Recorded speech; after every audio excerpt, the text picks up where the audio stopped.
8 ఏళ్ళు అవుతుంది అయ్యా, నాకు పింఛన్ రాక 200 పింఛన్ వచ్చింది. ఆ కేసీఆర్ వచ్చిండు, నా పింఛన్ పాడైపోయింది. నాకు రేవంత్ రెడ్డి చేస్తాడని దండం పెట్టుతానా. నాకు 8 ఏళ్ళ బట్టి పంచోలి అవుతాను. 6 బిడ్డలు, 1 కొడుకు. ఆ కొడుకు కూడా అశ్రద్ధ చేసి వెళ్ళగొట్టిండు నన్ను. ఆయనకు దండం పెడతా, నాకు పింఛన్ చేయాలి. ఇబ్బంది బాగున్నది, షుగర్ ఉన్నది, బీపీ ఉన్నది, నాకు చేసిస్తారని దండం పెడతా.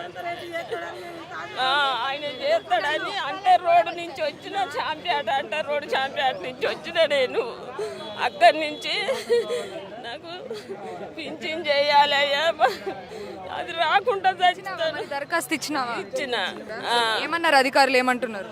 ఏమో రాసుకున్నారు, ఫోన్ నెంబర్ తీసుకున్నారు. నమ్మకం అయితే ఉంది మాకు. కేసీఆర్ ప్రభుత్వంలో ఎన్ని ఆఫీసుల చుట్టూ తిరిగినా కూడా అసలు ఒక్కరు కూడా రెస్పాండ్ అవ్వలేదు.